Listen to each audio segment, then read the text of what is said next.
Why don't you start us off? I'm going to just say welcome to everybody. I'm Trevor with Global Atlanta. If you don't know about us, we're a news publication that covers international business here in Atlanta, the way Atlanta connects with the rest of the world. We've been partnering over the last, and we are recording, so we've been partnering over the last year and a half, really, since the pandemic began with Pendleton on these reframing resilience discussions, where we look at how international relationships and connectivity can help us in the post-COVID. If we can ever get to the post-COVID period, can help us recover. And we've looked at all kinds of industries, from tourism to manufacturing to logistics, and really have had a nice array of in-depth discussions. I'll let Guy tell you more in detail what the format's going to be like, but basically this is designed as a discussion, not a webinar. This is sort of the anti-webinar. We limit it to a small group and try to have, our featured speakers intentionally noted as featured speakers, not as presenters or panelists, but have them kind of get the discussion going and then have an interchange over the course of the hour. If we end a little early, we'll end a little early. If we end a little late, we'll end a little late. We're not really too strict on it. It just kind of depends on how the flow of the conversation is going. So Guy, why don't you provide us a little welcome from the Pendleton side and give us more of the ground rules? Right, and this specific topic, prior to joining the Pendleton group, I was with what was initially called the American Israel Chamber of Commerce, and this whole area of water is of great interest and again, if it wasn't Friday evening, we would have had someone from Israel joining us, because Israel is definitely a place that has developed a lot of expertise when it comes to water consumption, water treatment, water in agriculture, and things like that. But again, even with all this technology, we are facing some kind of a water issue. At the Pendleton Group, we're trying to leverage both the local and the international aspects of business and communications, trying to make sure that we put people together, even in the harshest time of the pandemic, when nobody would leave their quarters. We felt that there is a strong value in maintaining relationship, maintaining a network, maintaining some sort of face-to-face contact in order to be able to eventually come out of this thing in I guess in a decent fashion. And I think a lot of added advantages have happened as a result of that, including relationship, including problem solving between the people that are at our conversations. So if for some reason or any reason, if you're not connected to each other and you want to, we will gladly facilitate follow-on conversations and other things that can help promote it. And back to you, Trevor. Yeah, and I mean, this, we kind of see these as a jumping off point for further discussion and putting people together, that kind of thing. I mean, really, this topic today, we could talk ad nauseum. We could have experts from any part of the world. Everybody's talking about it. Everybody's dealing with the same effects. Water is, interestingly, like an increasingly global issue, but it's also intensely local wherever you are. And it's also political. It has to do with climate change. It has to do with agriculture. It has to do with our very survival. Our bodies being made of water. I mean, it's just like such an elemental issue. But in this discussion, we're going to really talk about it from the policy and the innovation perspective. And in that vein, we've got two great speakers. We were going to have Marcos Ruiz Huijosa from Suez in Latin America, but I think he had something else going on or was unable to connect. So we've got our two ladies here in Atlanta, and they're going to carry us forward. And I'm going to have them introduce themselves first. And we're going to do the one breath rule of introductions. Just tell us who you are and what you do, and then we'll move to the next person. But I'll start with Kristen.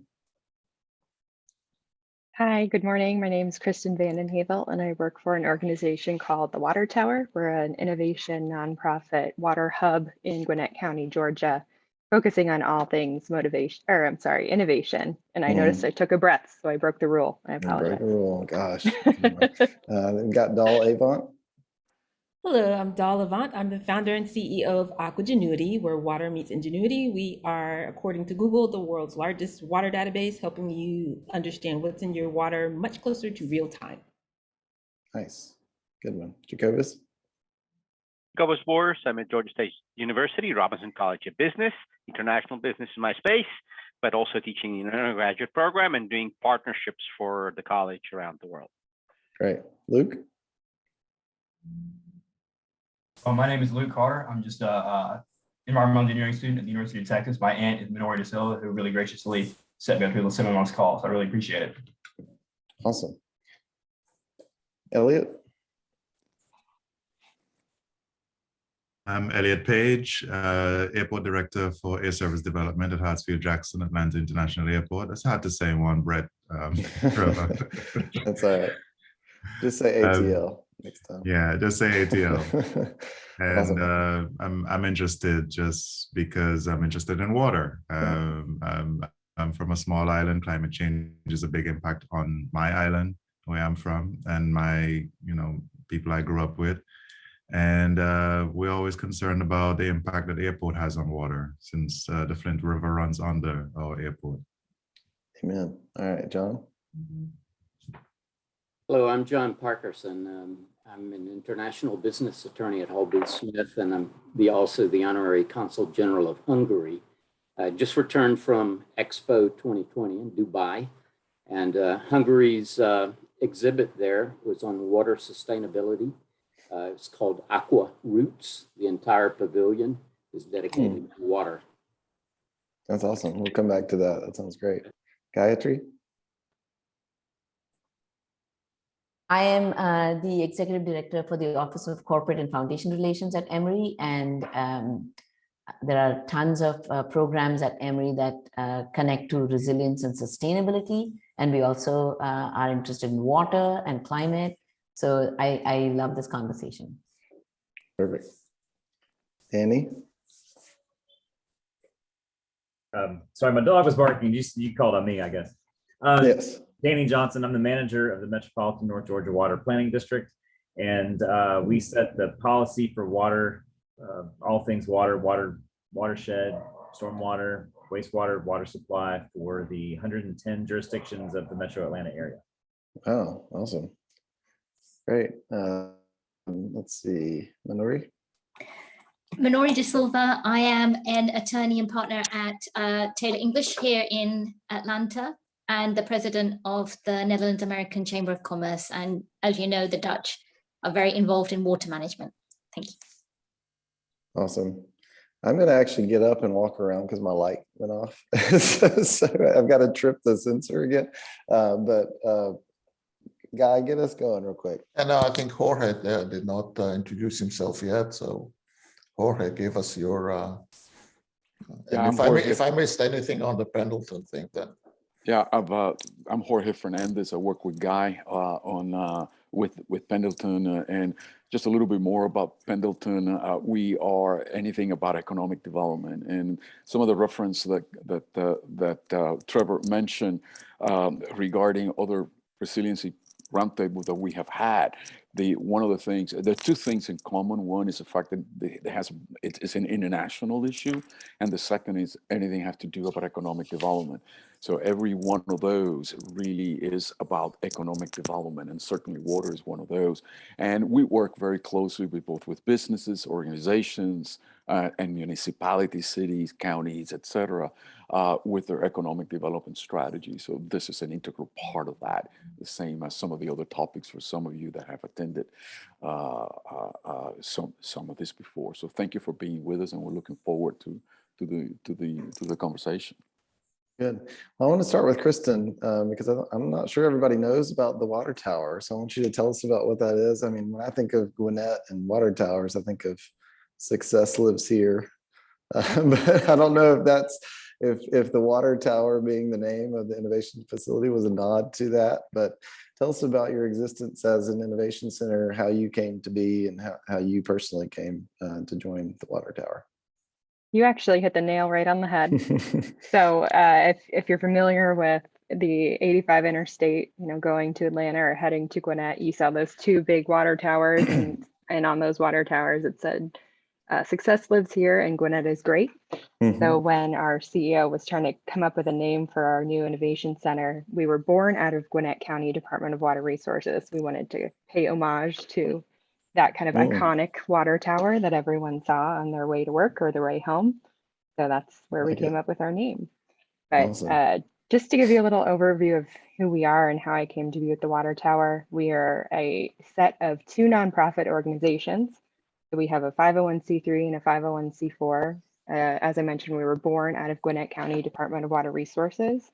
Gwinnett DWR has always been forward thinking and wanting to stay on the leading edge of water technologies and water innovation. So the previous director of Gwinnett DWR really wanted to build an innovation center right here in Gwinnett that could really contribute to economic development in the area through job training and workforce development, R&D, technology development with different businesses in the area, and bring in new businesses to Gwinnett and be this hub of innovation.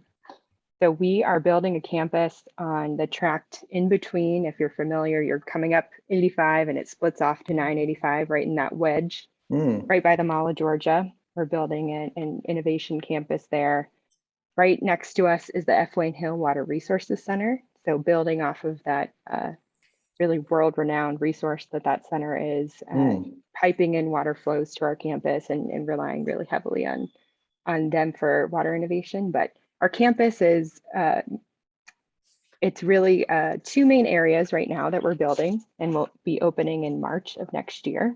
The first main area is our Water Innovation Center headquarters, if you want to call it. And this is a building that will house a 250-person multi-purpose conference room center. We'll have a really nice lobby area with interactive displays pushing the idea of water stewardship, water conservation, really that community engagement side.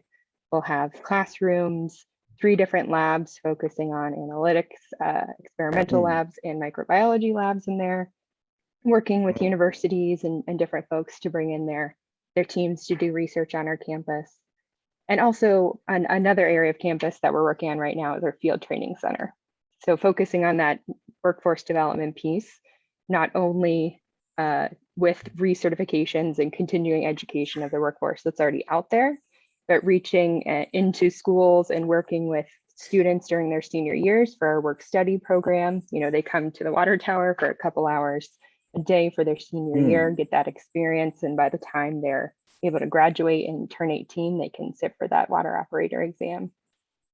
All of this to really focus on the 4 key pillars that we like to call them. So we're focused on applied research, technology innovation, workforce development, and community engagement. And through these, we're really hoping to integrate them together. So there's water clusters across the country and around the world that do similar things to this, but we are really unique in the way that we are combining these with economic development to really make ourselves unique and stand out. Where does that fit with the attraction of companies, either domestically or internationally, like what that want to have kind of a living laboratory in which to test their potential innovations? Is that on the roadmap? It is on the roadmap. So actually the 3rd floor of our innovation center is all tenants, all business tenants. So we have, right now we have US firms moving in there, but we're also working with some international teams as well. I made a note to mention our partnership with Go Agua out of Valencia, Spain. So they have a company called Go Hub that we did a technology partnership. We put out a call for innovative technologies, kind of like a water challenge. We worked with them to get some really good startup companies to apply through that. And we hope to keep that going each year. And we do have areas outside, the main building. We have out parcels as well that contribute to our sustaining funding, and hope to bring in some international businesses to build their labs and do their work on campus. So one of the Pendleton clients that we've focused on in past discussions has been Peachtree Corners, and they have sort of this like laboratory for testing autonomous vehicles, right? Like you can actually do it on public roads. Is there something? Is that similar? Like I see behind you, you've got some water infrastructure there. Like, do you have the ability for these firms to tap into like to use their technologies in real time on your actual campus or on working Gwinnett water properties? We do. So right near our headquarter building, we have a technology demonstration area. It's a big open space. We're focused on companies that can bring in a pilot system in a container or on a truck, and they can park their pilot system there. And at each station, we have stub outs that are piping in real water flows from the nearby F. Wayne Hill facility. So we have That's great. 3 different types of water, including water reuse water, reclaimed water, that they can do their live testing on there. They can show off their technologies to everyone coming through the campus, and then they can run right up to the lab and do their analysis and testing there. So similar idea. We just don't have self-driving cars, but we have something even better, and that's water research. That's great. Well, Dal, tell us about your company. I mean, Aquagenuity is getting access to a lot of this data that companies and individuals are generating. You've been even down to the point of helping individuals test their water in their own homes. Tell us about your journey, how the company idea came about, and what you're up to these days.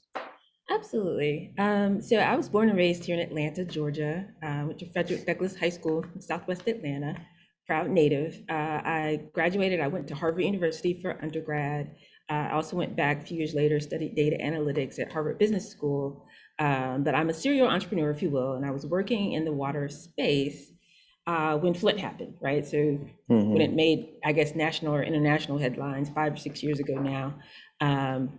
And my mentor in water, he's actually now 82 years old. He's the first African-American to have his own kind of private bottled water plant years ago.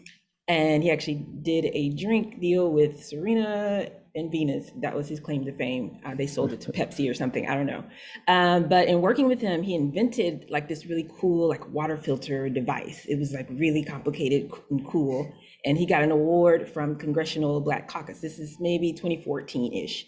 Okay. All right. So John Lewis and all these people were recognizing this innovation. And so he asked me to work with him. Let's go and market this thing and get people to start using this cool technology. So we're going around, we're talking to the AT&Ts of the world and all these huge companies. And they're like, we love this technology. It's amazing, but we don't need it. Our water's fine. And, you know, by this time I'm looking at the data for his company and I'm like, no, our water's not fine. So about 8 months later, Flint becomes this national, international headline and everybody starts kind of panicking about water quality. And so the main kind of disconnect that I saw was, you know, people saw Flint as this anomaly, right? Oh, that happened to those people over there. That's horrible. But in actuality, you know, the data showed, and it was a fact that I later shared in my TED Talk, that there's, you know, at the time, 3,810 locations in the United States with more lead in their water than Flint, Michigan. That was reported by Reuters and such. And so it's like, just that one example of lead, right? Which we are monitoring.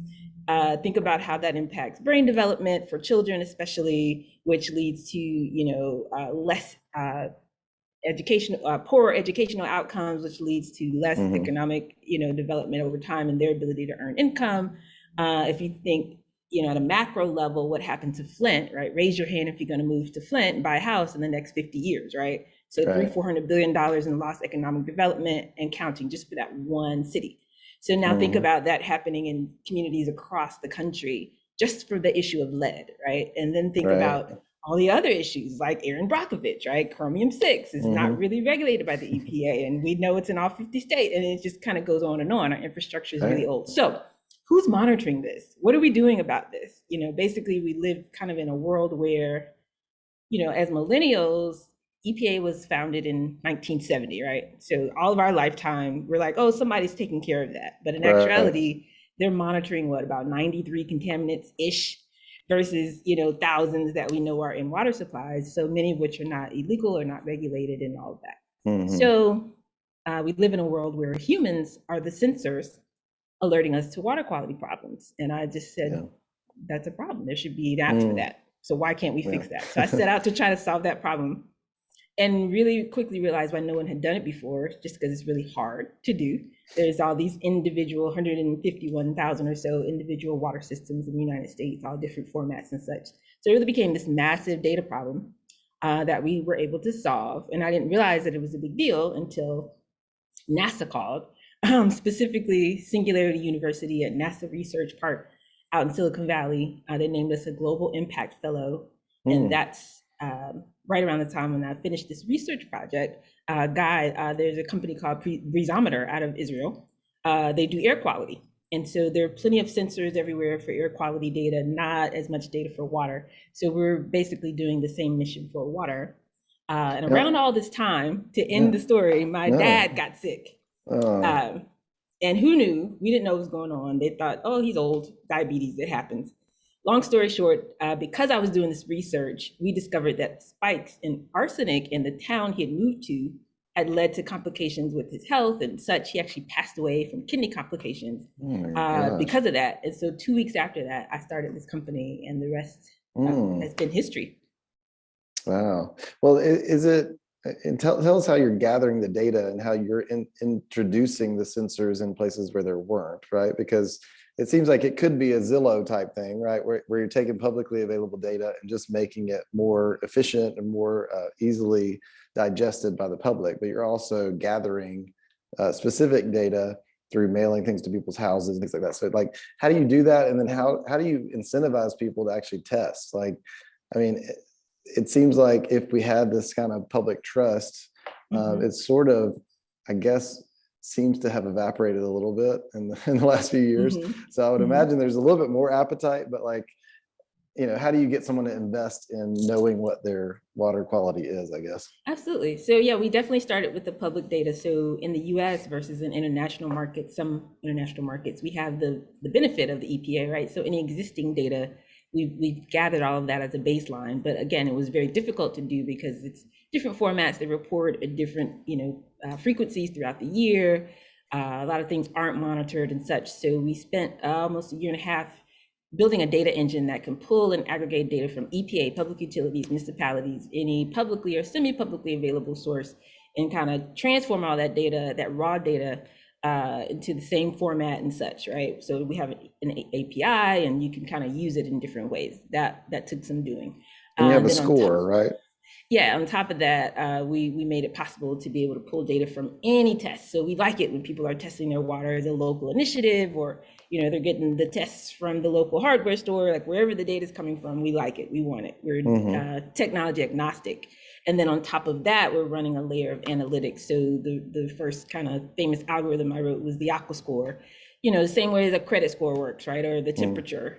So that, because we don't know what any of this means unless we have a degree in chemistry or environmental engineering, right? So just the same way for the weather, you open up your weather app and you see at the top 80 degrees, and then there's all that other stuff below, barometer, air index. Nobody reads that, but we know 80 degrees is hot, 30 degrees is cold. So the aqua score does the same.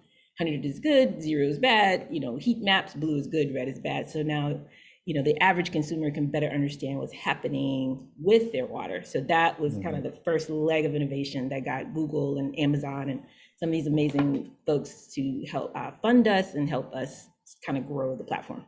And what eventually is the business opportunity there? Like, are you going to be selling the data? Are you going to be selling the kits? Like, is it all the above? Like, I want to get you to talk about equity and resiliency as well, but like, just from my personal curiosity on the business side, how do you grow it?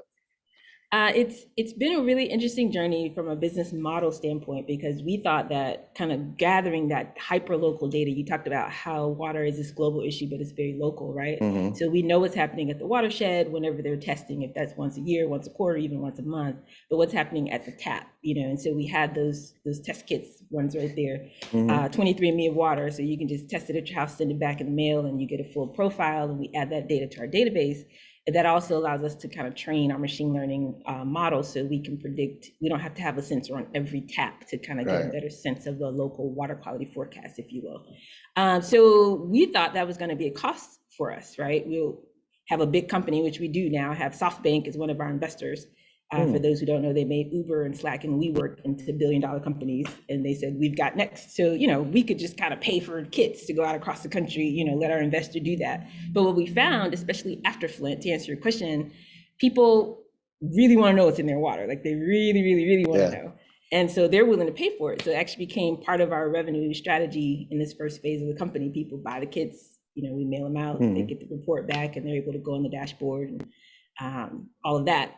So that's one way that we monetize the activity. But yes, we also license the data and the API to folks like the Weather Channel and Zillow and partners like that who are coming on board just to push this type of information to the public. So, you know, on this device, I'm not allowed to say yet, but on there right now, if you check your weather, you go down, you'll see an air quality index. Soon there will be a water quality index. Same thing, just pushing the data, making it public to hundreds of millions of folks, you know, where they already live and check every day. And then from having access to that information, now we can start to drive policy and changes in how we do things.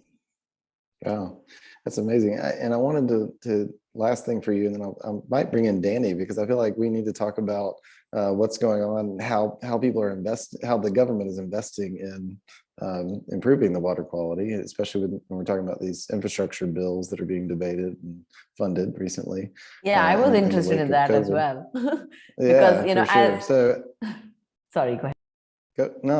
I was just gonna ask Dal one thing, and then we'll go to that. But like, you know, you talked about 3,800 communities being worse off than Flint. I mean, I think Flint surfaced the equity issue, right? Like that people in certain underprivileged communities are more likely to be affected by negative water quality, right? So, what have you learned through has the data borne that out? And then Yes.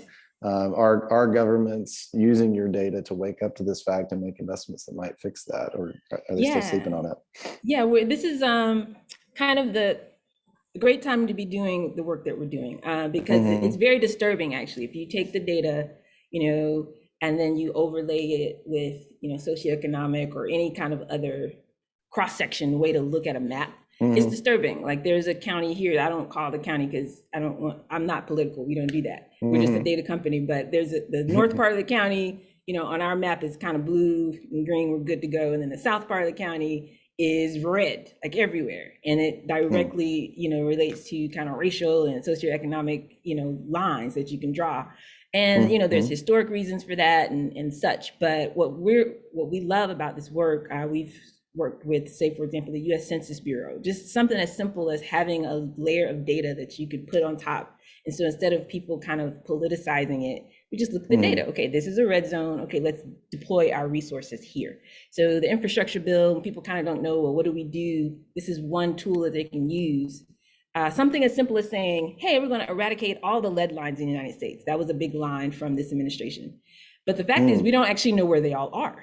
So our data kind of comes in and fills some of those gaps in terms of just where should we deploy these resources, which neighborhoods need it, and hopefully bring some of that equity that you're talking about in environmental justice in that way. Yeah, awesome. Well, Danny, how are y'all thinking about that? I mean, you know, are y'all finding this data to be helpful? Like, how were you doing it before versus now?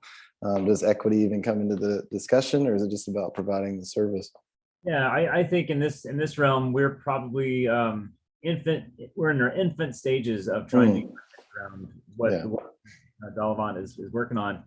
So we're very interested in how it progresses and what comes out of it. To be honest, when we've been talking about resilience, our focus has been on droughts and floods, infrastructure and critical needs of infrastructure to maintain its level of service during major extreme weather events and long periods of drought. So I don't have much to add to what Ms. Avant was saying, but very interested in continuing the conversation and maybe talking with you more.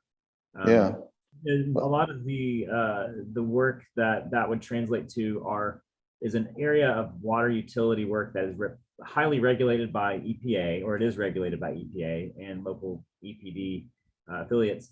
And so it's an area that we, you know, if it's regulated somewhere else, we're trying to address the regional strategies as a whole for reasons why Atlanta should be driving things to another level. And so if there's a place for the metro region to pass new policy to do things at a different level than the rest of the state, that's where we come in. And the main backing of that is, you know, economic growth, making sure that the metro area is going to be sustainable for future generations.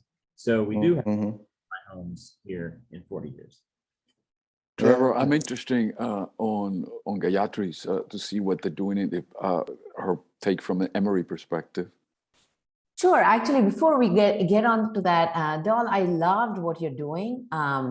very fascinating work, and all that happening in Atlanta. I mean, I really want to set some time to meet with you because I personally am interested. I would love, we had this during the pandemic, we created this equity dashboard for COVID and how different areas were impacted and because of the socioeconomic impacts, right? And so I'm trying to see how this map that you're creating, I was immediately Googling Aquagenity map and I couldn't see anything. So I'm like, I'm going to reach out to you, find out and see how we can overlay it and see, make some sense. And again, that's the scientist in me trying to think a lot, think out loud. I'm not doing science anymore, but would love to hear that. But thanks, Jorge. There's other initiatives going on from a sustainability standpoint, of course. Maybe, am I allowed to share screen? Yes, I am. So maybe this is just a quick flow of what I can share with you. Sustainability initiatives from a water framework at Emory. I'm happy to share the link with you guys. So, you know, what interested me more is about the fact that every drop counts, right? And of course, we have the water hub. And this is to share also that all our new buildings are all LEED certified to the nth level, reducing water utilization and such. And also from a potable water usage, right? We want to go from where we are or where we were in 2015 to 50% of that by 2025. It's a very aggressive measure, but believe me, I think we have kept such aggressive measures and we have been able to attain them. For example, we have zero trash at Emory. And what does that really mean? We really don't have any trash cans. If you see across Emory University, you will see like 5 different buckets and you have to really look at which one you want to put things in, right? So I personally feel like, yes, we are aggressive, but I think we will achieve it. So I don't want to belabor all the things. I mean, just numbers, right? 315 million gallons of water that is recycled by our Emory Water Hub, which is a public-private partnership with a for-profit company that helps do that. And this is all the water from the surrounding areas that come in. All our cooling towers and heating towers use reclaimed water. We do not use potable water. And, you know, 51 million gallons of potable water was displaced by the water hub's water usage, water output, right? What does it mean for tomorrow? And again, tomorrow is only 4 years away, right? When we talk about tomorrow, all of the water heating, water for heating, cooling, toilet flushing, we are going to switch completely to rainwater, gray water, and not potable water. And then, of course, we will be utilizing only half the water that we did in 2015. I think from a water utilization standpoint, that is pretty aggressive. And I'm proud that Emory is doing all these things and be proud of Emory. The other thing I wanted to share is from what Dahl was talking about from a WASH program, right? WASH, like hygiene, sanitation standpoint. What does that even mean? And so that's where we have aggressive research going around. We have, and this is a global research entity. So they work in all countries, aggressively driving water sanitation and hygiene. So happy to talk to anybody in that direction as well. And with that, I'm going to stop, because I don't want to take over here. I'm not the expert. I think that's good. And I think that might be a good place to bring in Elliot. You know, you said you're interested, you know, personally, but talk about the airport a little bit and what it's done with water, if you can. I mean, if that's in your lane at all. I mean, I know you're more focused on air service development, but you know, the thing that I've heard is the implementation of the Toto toilets at Hartsfield-Jackson has saved gazillions of gallons of water, you know, over time, and then they'll have done a lot to reduce the runoff from the runways in order to replenish, I think, the Flint headwaters underneath. But is that pretty much the gist of it? I mean, you got 100 million people coming through every year, right? That in is normal years. That's kind of the summary of it. I'm not the expert at all. Okay. I have heard anecdotally about the savings from our toilets. We also collect surface water. We have a cistern, underground cistern that we collect surface water for. We're pretty concerned about Like right now, we're building a de-icing pad on the south side of Chicago, and we're always concerned about spillage of any chemicals, hydraulic fluid or jet fuel or anything of the sort that may seep into the water table. And it's important for us because it's such a huge spans of concrete in that area and over a live river. So, you know, we're always very concerned about that. So yeah, I like I said, I'm not the expert. I'm Yeah, learning no, a lot from Dahl and Kristen and Gayatri. So you know, I'm very thankful for that. If you had told me, I would have gotten one of my colleagues who do work No, on that's this fine, and that's invite fine. them to talk about some of the savings that they're making. It does seem like the last Elliot, 4 or but 5 years have been more yeah. intensely focused on that. But go ahead, Jorge. I'm sorry. I just want to say, Elliot, if some of these information, the purpose of the roundtable is to have the conversation, but more important is how do we create links between us to solve issues, right? So if you're interested or you think that somebody from the airport will be interested in meeting with some of these folks, we will be more than happy to make that connection for you. And you be the conduit through to the airport because I think it's a very important. I remember when I was over old days at Delta and we were talking about these issues right around the airport and Delta's responsibility and so forth and so on. So and now with the technology that we didn't have at the time, I think it's an extremely, from an airport perspective, and having been around airports all my life, and as a former pilot, I know what that means for particular in spillage and stuff like that. So we offer that too. Dahl, Jorge, I wanted to ask you something since you've been in the economic development sphere. You're kind of our main economic development guy here. Dahl mentioned competitiveness. You know how much the Flint issue was such a black eye on the community, and of course, you know, you have these the Aaron Brockovich moments and stuff like that are like make these communities synonymous with toxicity, right? And it can be a real stain on your community. And I wonder, you know, back like 10 years ago or something, we had the water wars, right, with Georgia, Tennessee, and Florida, and that was a huge economic development issue. I just wonder, like, our economic development agencies and cities that you're working with, are they thinking about this more as a competitive issue now? Like, one of the topics we had before was how companies coming in are demanding more renewable energy, for instance. And I wonder if that same pressure, like, are companies demanding cleaner water, better access, better treatment of the water, things like that. Yeah, there's two parts to that question. Absolutely, when you mentioned the water wars between the three states, when that happened, we stood up a task force. In fact, the current CEO of the chamber was brought to the chamber at the time to lead that task force because that's a specialty. So we led at the time a task force to address the issue because it was so important for economic developer. But the important part of that is the pressure or the we stood it up and we facilitated because of who we were, but the really engine behind that were the corporation, both the Fortune 500 headquarters here, but also international companies that are headquarters here and smaller companies that are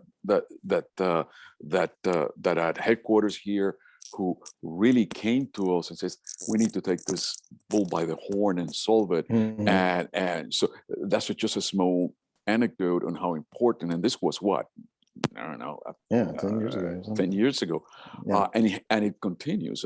That's something that the chamber still monitors and has their fingers on it. And then the other part of that is just like any other social issue, social component that companies are demanding. This is one of those.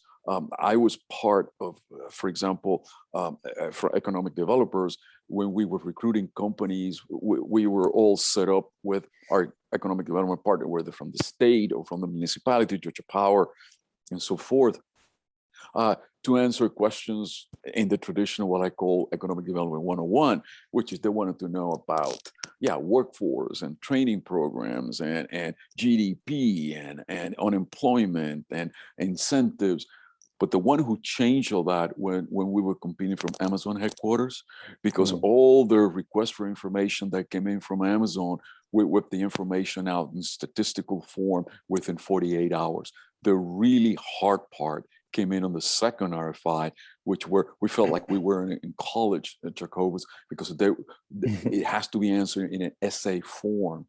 And there were questions about every social issue, equity, transportation equity. They wanted to know about immigration initiatives that the region was taking around. At the time, they were specifically about quality, air quality control, water control, and so forth and so on. And you know that Mayor Franklin, even going farther back, she's known as the sewer mayor. She calls herself the sewer mayor because there was such a big issue, again, because of what contamination of the watershed.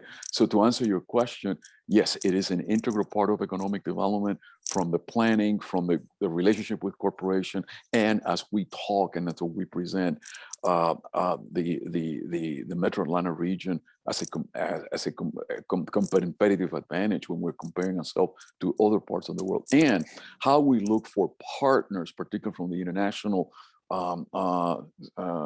scene, to partner for innovation.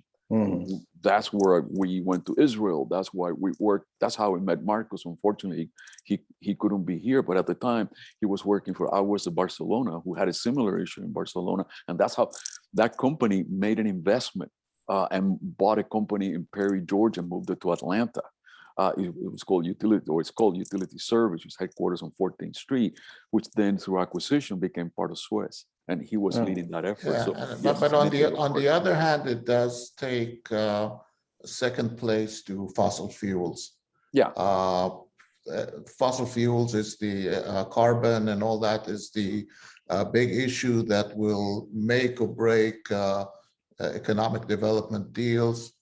While it is important, I haven't encountered a deal that didn't go through because of water quality.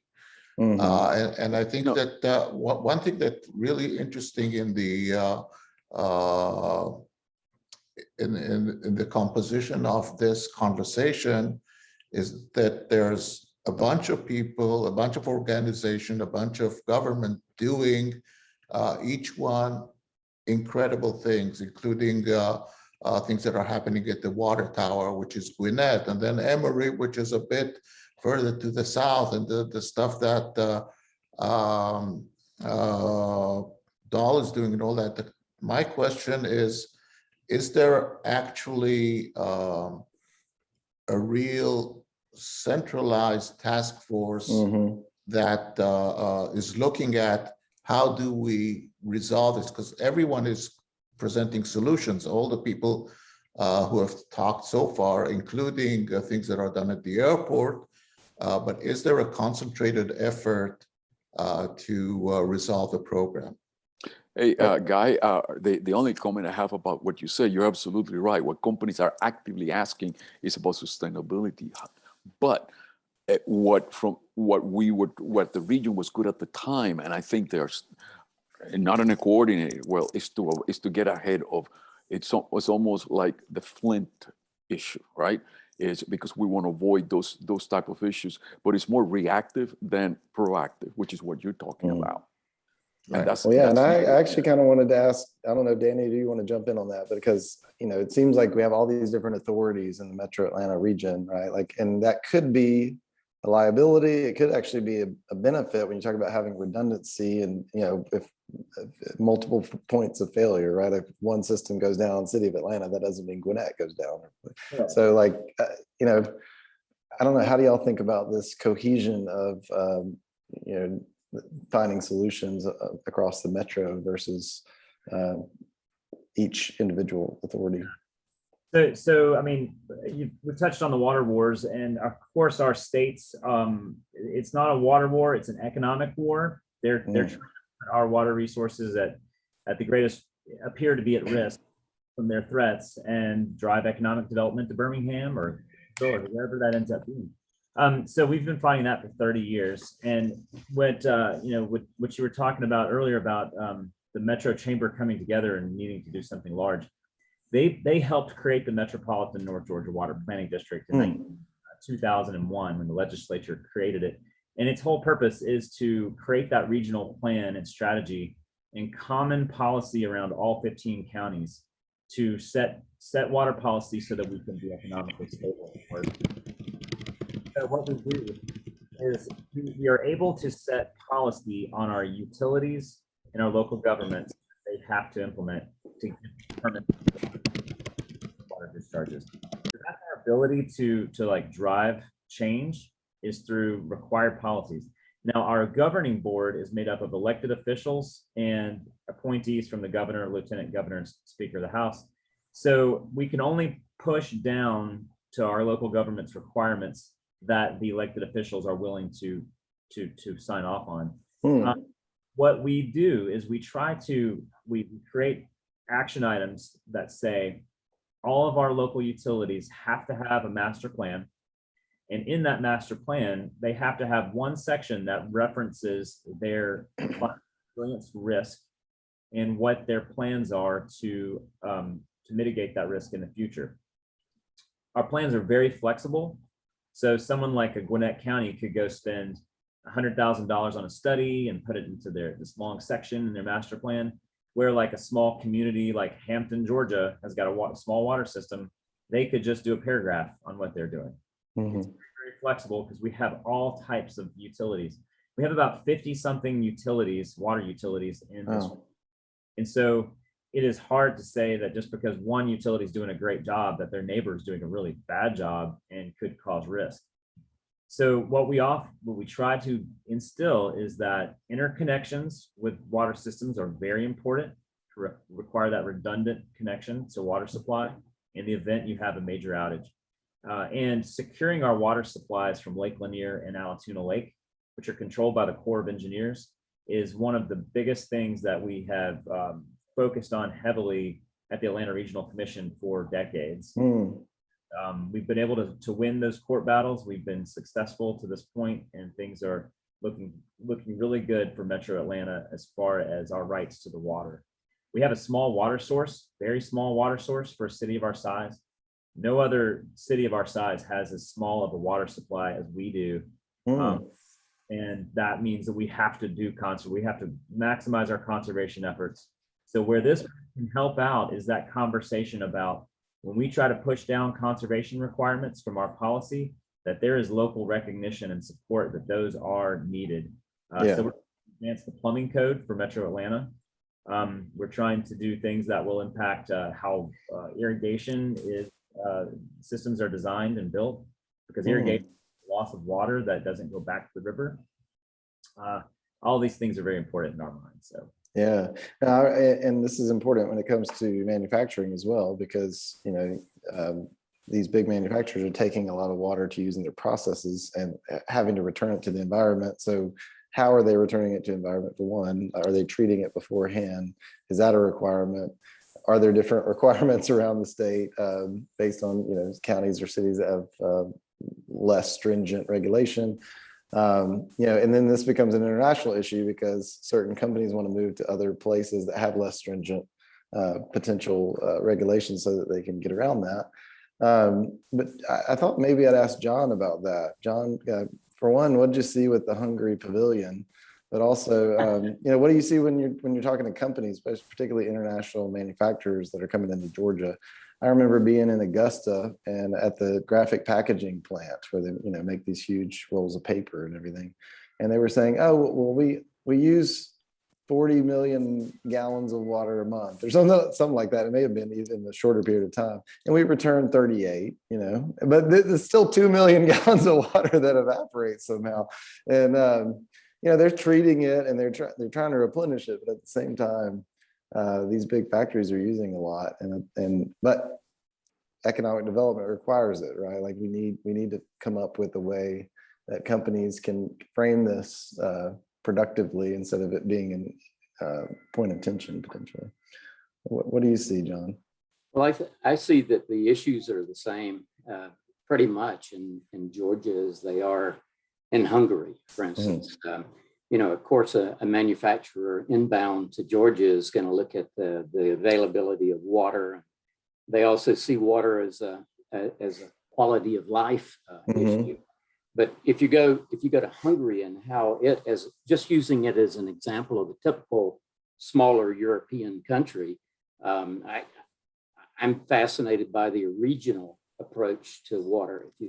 That country is roughly the same size as the state of Georgia, 10 million population, and its rivers sources are all outside of Hungary.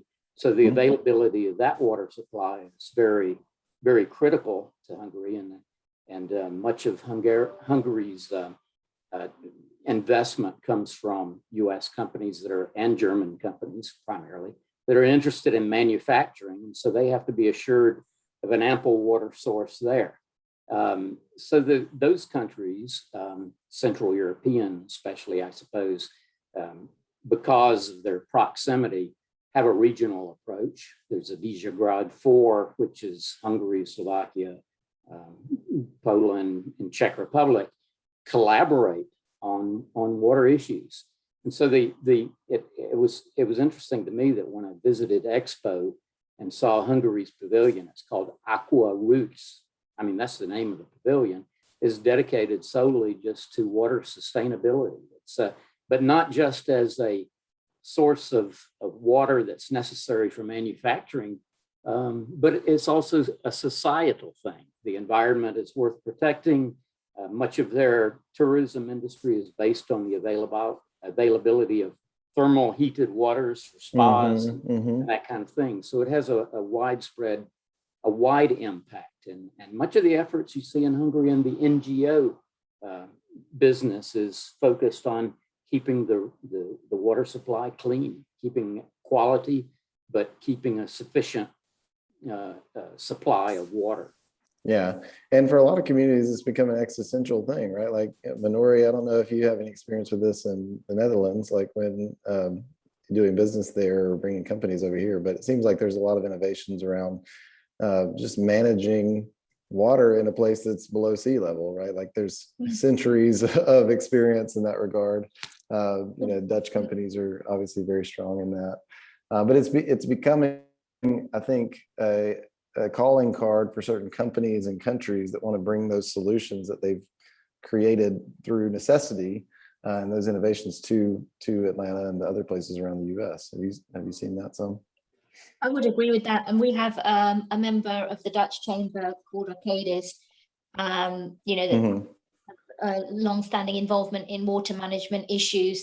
And the other day I was on a call with some wind farm folks from the Netherlands who are trying to bring wind farm technology to the US. And what they did say is that it's very much, yes, there are places in the US that you can put wind farms on and other places where it won't work economically, but the other side of the battle is getting political buy-in. And that goes to, Danny's point about you can only do so much depending on what the elected officials in that area want to do.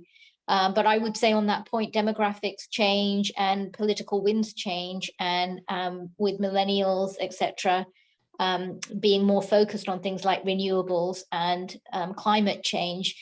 I think what's happening today or what happened 5-10 years ago is not what's going to happen in the next 5 years. So I do remain somewhat optimistic on that front. I'm based in Gwinnett myself, and I know that Gwinnett is, they talk a lot about renewables and recycling, more so than many other counties in Georgia.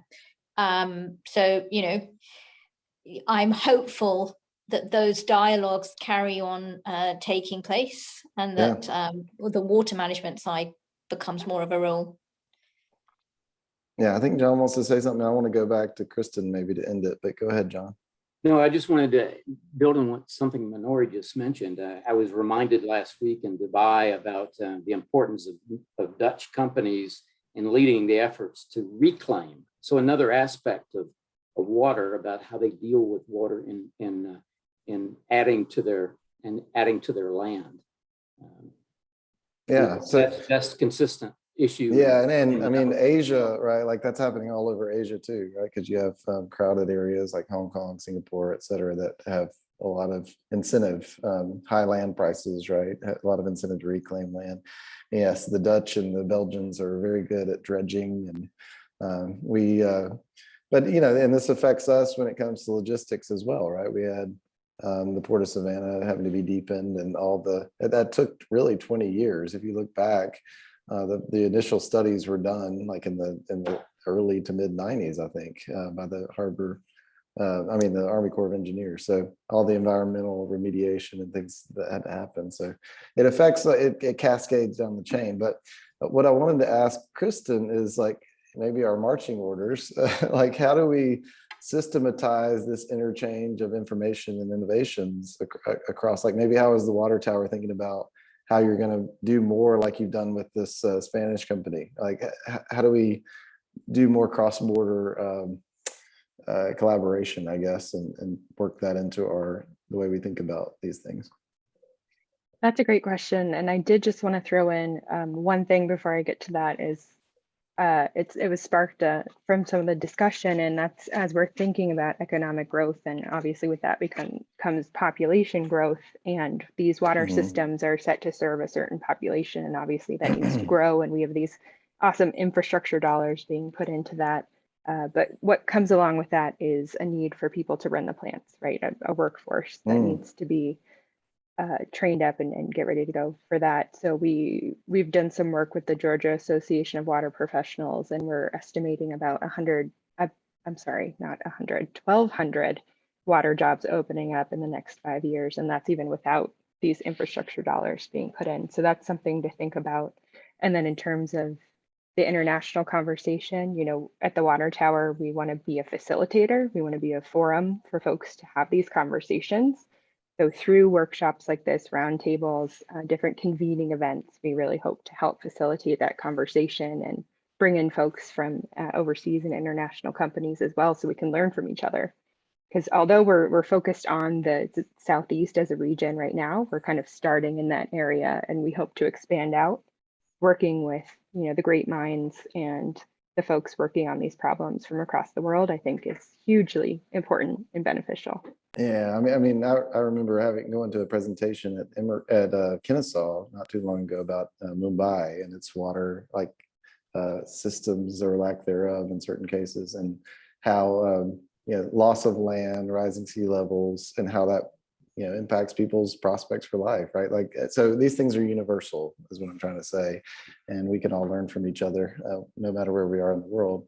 And I think we've seen in other industries the cross-pollination of innovations that come from one place to another and get customized when they're localized. So I think the more we can do that, the better. Doll, you want to close this out? Sorry, closing us out, I wanted to piggyback on everything that everyone has said.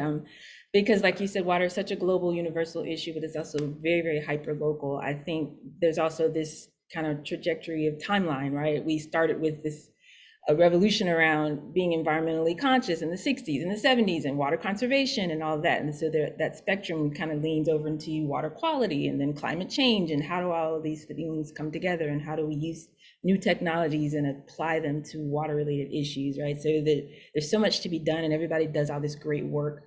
So bringing all of that together is really, like we said, like we call the future of water.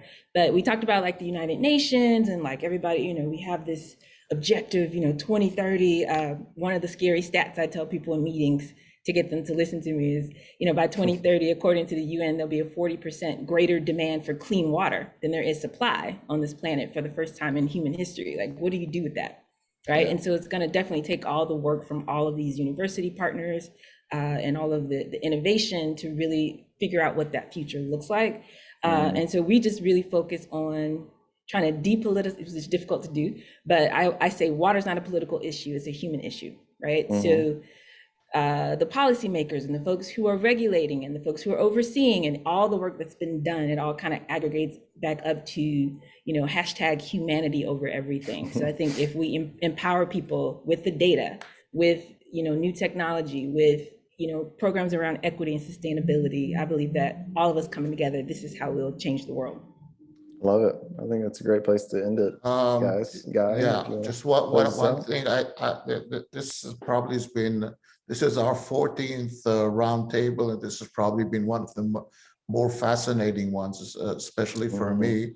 And especially since it seems as though everyone is really either interested or needs to engage with each other on this issue. So with your permission, I will share the contact information of all the people on this call with each other so you can continue. If you object to that, just to send me an email and I will not include you. But if it's okay, we'll do that, because I think there's so many threads that need to be continued that it would be a waste of energy if we don't do that. So with your permission, I will do that.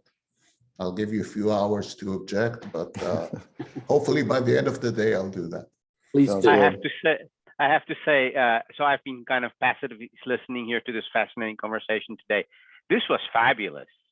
It's just amazing to hear what is going on in our city around this topic. So I have to second that of all these that I've attended, I think almost all of them, this was really a fabulous conversation. Thank you for your.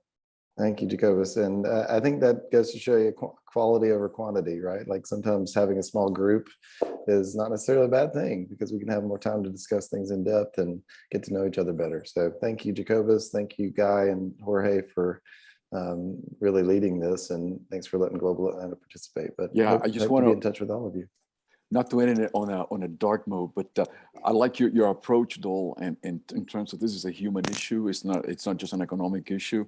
John, you would appreciate this, both John and I, and Guy to a certain extent, being a former military, because what we don't want to do is end up at a war because of water, because that is probably the next frontier. It is a frontier that could lead into major crisis. So anyhow, but yes, thank you for everybody for, I agree with Guy and everybody else. It's been fascinating.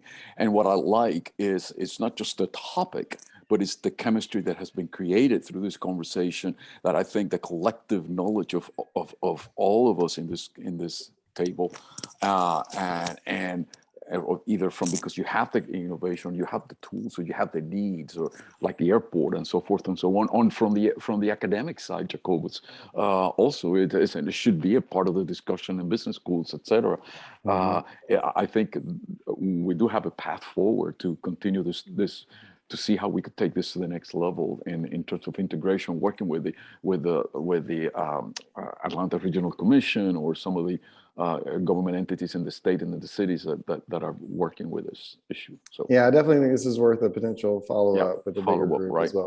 Right. Yeah, and one way to do that, I think it would be great if you have suggestion. If we were to have a second part of this discussion on the same topic, since you all are involved in this, if you give a suggestion on who we should invite to the table to have a more in-depth discussion about solutions or of coming together even more, please send us, because it will make the conversation so much richer. And happy holidays to everyone. Yes, for sure. Good to see you all soon. Thank Thank you so much. Yep. Thank you, everyone. Talk to you Thank later. you, everybody. Take care. Bye. Bye.